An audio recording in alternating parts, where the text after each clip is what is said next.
Salah satu terdakwa kasus penyerangan anggota TNI Angkatan Darat di Pos Ramil Kisor Kabupaten Maibrat, berinisial AM, meninggal dunia pada sekitar pukul 22 waktu Indonesia Timur, pada Rabu malam, tanggal 2 November tahun 2022. Kepala Lapas Kelas 2B Sorong Gustav Rumaikui, saat ditemui media ini menjelaskan bila dari keluarga korban ingin melakukan otopsi untuk mencari keadilan silahkan, namun pihak lapas harus berkoordinasi ke atas, dan pada prinsipnya dari pihak lapas memperbolehkan untuk dilakukan otopsi, khusus dari pihak lapas melayani mereka dengan baik. Mereka yang punya kewenangan pembuktian, sehingga kita pada prinsipnya bahwa kita welcome aja, artinya mereka kalau memang merasa ada kecurigaan bahwa mungkin meninggalnya mungkin seperti apa, itu kan ya manusiawi dan hak mereka. Tetapi khusus untuk lapas, saya selaku kalapas di sini, saya bisa memberikan jaminan bahwa kita di sini melayani mereka itu, terutama yang sakit, saya tidak pernah untuk membiarkan sampai berlama-lama. Kalaupun ada keluhan dari mereka, itu saya cepat untuk ambil langkah. Siapapun juga, warga binaan yang lain juga, semua sama.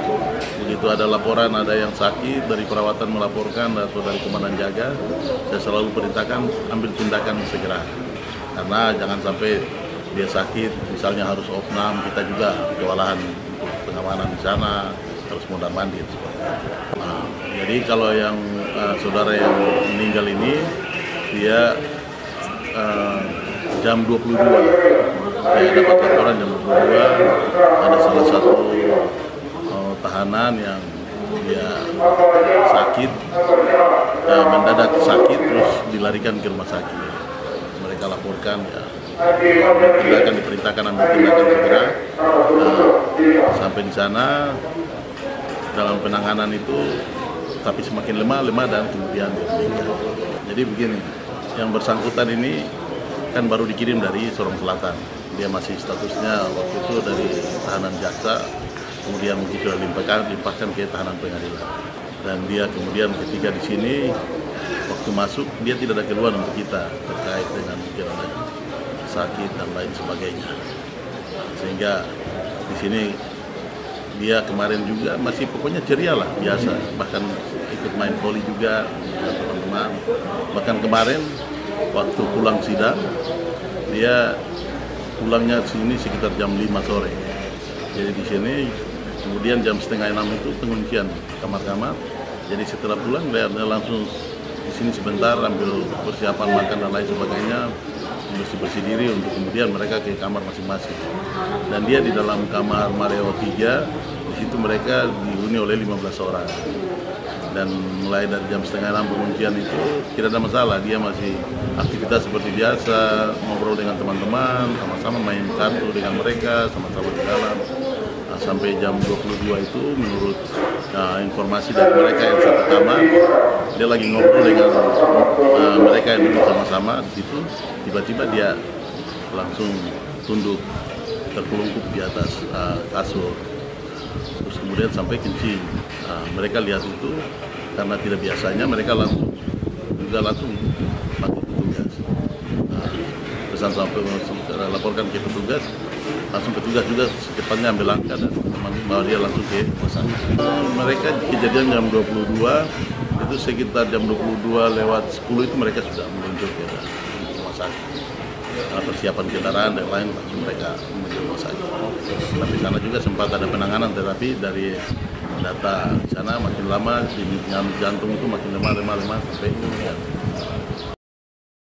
Selain itu, keluarga korban dan sekalian kuasa hukum dari LBH Kaki Abu Leonardo Iji menjelaskan bahwa almarhum Abraham klien kami telah meninggal. Informasi ini membuat kami sangat syok. Almarhum Abraham mati sendiri, kami pun mendapat informasi yang membuat kami sangat syok. Karena kami menganggap bahwa almarhum dalam keadaan yang sangat sehat. Tapi Setelah tadi malam kami mendapat informasi kalau almarhum itu katanya sakit, terus dibawa lari ke rumah sakit, dan kami dikasih informasi itu di sekitar jam 2 kurang lebih, itu almarhum meninggal dunia di sini. Nah, bagi kami ini sangat mengagetkan kami, sesuatu yang bagi kami ini sangat ganjal. Karena kemarin kami baru melakukan proses sidang. Nah, agenda sidang kemarin putusan selah. Nah, setelah pembacaan putusan itu di sore hari, almarhum pulang ke lapas.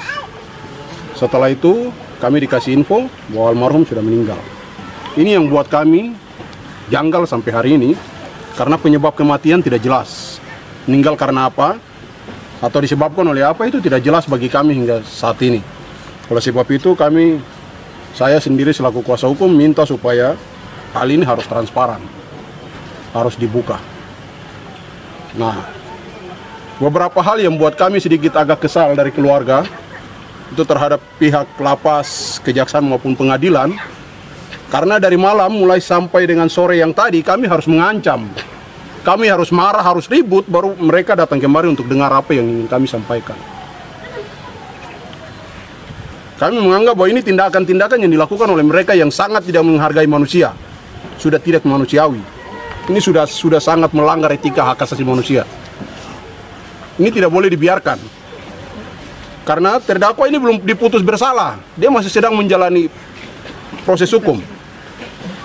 Apapun resikonya harus ada tanggung jawab yang serius dari mereka. Meskipun sekalipun dia sudah diputus bersalah, tetapi keselamatan, kesehatannya mereka itu tetap harus diperhatikan. Yang kami sayangkan, fakta sidang yang bagi kami unsur-unsur yang dituduhkan terhadap terdakwa ini tidaklah kuat. Artinya bahwa di dalam dakwaan jaksa penuntut umum sendiri tidak secara rinci itu menjelaskan tentang tindakan apa yang dilakukan oleh terdakwa ini sampai mengakibatkan matinya 4 orang anggota TNI di Pos Ramil Kisor kemarin. Nah, maka itu kami menganggap bahwa ini sebuah proses yang sangat rancu. Tambah dengan terdakwa ini meninggal dalam keadaan yang kami anggap tidak wajar, sehingga patutlah harus dilakukan pemeriksaan lebih mendalam, yaitu otopsi. Nah, kami sudah berkoordinasi dengan pihak Polres, dan pihak Polres siap untuk melanjutkan pengaduan yang kami ajukan, yaitu untuk melaksanakan otopsi, tetapi ada biaya yang dikenakan. Biaya itu sebesar 20 juta yang kami dapat konfirmasi dari Polres, dan kami keluarga tidak tahu menahu tentang biaya itu. Kami sudah berkoordinasi dengan pihak kejaksaan yang hadir di sini dan Kalapas yang hadir di sini. Dan untuk itu biaya itu kami minta dari ketiga lembaga, Kejaksaan, Pengadilan Negeri Sorong, dan juga Lembaga Pemasyarakatan Kota Sorong harus bertanggung jawab untuk kita sama-sama melihat proses ini agar kita tidak saling menuduh. Penyebab kematian itu biar jelas untuk kita semua. Karena sampai hari ini juga saya tidak lihat perwakilan dari pengadilan ada di sini. Lembaga yang resmi yang harusnya memberikan keadilan ini menunjukkan dengan proses-proses seperti begini, kepercayaan masyarakat itu akan memudar terhadap proses penegakan hukum. Mungkin itu yang kami sampaikan, dan proses koordinasi kejaksaan, yang perwakilan kejaksaan yang hadir tadi, Pak Eko selaku Kasipidum sendiri, Kalapas, mereka akan berkoordinasi ke pimpinan mereka masing-masing, Kalapas ke bagian Kanwil, dan Kasipidum akan berkoordinasi ke kepala kejaksaannya untuk memastikan apa yang tadi terkonfirmasi oleh kami kepada mereka. Dan kami keluarga sendiri, langsung disampaikan oleh keluarga tadi bahwa secepatnya harus dilakukan. Berikan jawaban kepada kami, kepastian tentang otopsi ini harus dilaksanakan. Kalau tidak, saya bilang di hadapan teman-teman semua, saya yang akan pimpin dengan toga saya untuk memikul jenazah menuju kejaksaan pengadilan. Salah satu teman sekamar di dalam tahanan di Lembaga Permasyarakatan Kelas 2B Sorong Moses mengatakan bahwa sebelum almarhum dilarikan ke rumah sakit, saya bersamanya bermain voli pada sore hari di lapangan apel Lembaga Sorong. Hari-hari ya kerjanya sore-sore gitu main bola voli, hujan masuk biasa-biasa angkat air apa gitu. Itu di situ. Iya. Di sini apa orang terima kita dengan baik. Ada hukum, ada sikap begitu. Dan kalau kita masuk air aman di dalam. Ini Kalau di karantina saya tidak tahu. Iya. Saya sudah di luar. Saya di luar. Jadi saya tidak tahu. Jadi dia saya tidak tahu. Sudah keluar dari karantina di luar dia tidak sakit atau mengeluh.